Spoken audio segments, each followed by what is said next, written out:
4, maghanap tayo dito. Meron tayo sa bandang ilog. Bahay tayo.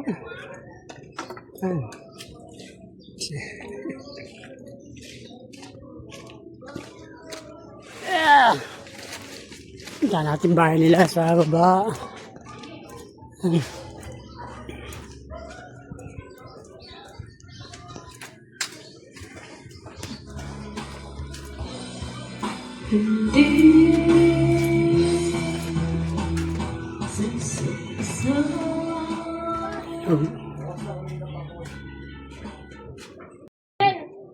Samahan po tayo nila sa mabadaban. Ayan. Susunod na lang. Diyan ba natin doon? Doon pa tayo. When? Susunod na lang ako babalik sa inyo Susunod na lang babalik kasi may nagchat-chat taga rito When? Susunod ko yung babalikan ko. Mama no? Pati may lagay ng bar nila. Okay po, titignan po natin lugar nila. Dito po tayo sa Poblacion 4. Wala bang ilaw? Ano po yan? Abay, maliwanag din naman pala bahay. Okay, andito na po tayo. Okay, pasok na ako sa lupa. Sige, pasok ka na kuya. Po yung napusuan natin, mabigyan. Ayan po. Kita nyo naman po ang bahay nila. Ayan po loob. Yan. May mga bata po siya. Anak kayo ng dami.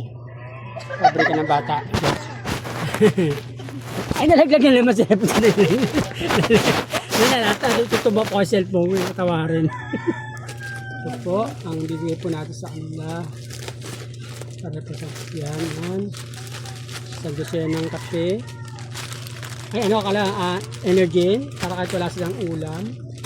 Kanton. Dalawang nabigyan natin kanton. Tapos, ito para sa mga pambata. Chocolate. Yan, juice. Yan din po. Coffee ko. Yan. Wala po yung nag-sponsor niyan. Sarili ko po yan. Napakita ko lang. Yan. At meron po tayong Lucky 7 na 4. At meron din po tayong 2 sardinas na mega. Yan. At meron din po tayong ito na po ang tatapos. 5 kilong bigas. Yan po.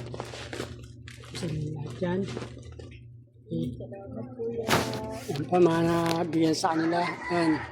Tulad po na sinabi ko sa inyo, pag nakalimang customer tayo, mag-aaroon tayo ng 2 ayuda. Okay. Po, yan po yung mga anak nyo. Dahil po siya anak. Yan. Pinatulungan natin. Taga na pangalan mo? Gwendel. Gwendel Estrada. Gwendel Estrada. Okay. Po, yan po yung mga pinamigay natin sa kanila. Pasensya nyo na po sa nakayan natin. Yan po yung kinita natin noong linggo. Po yung bahay nila. Hindi naman kami na uwi na po tayo. Mapuntahan na po natin yung dapat natin tulungan dyan sa ilog. Maraming salamat po sa blessing. Susunod na lang po ulit. Ang tabayanan nyo.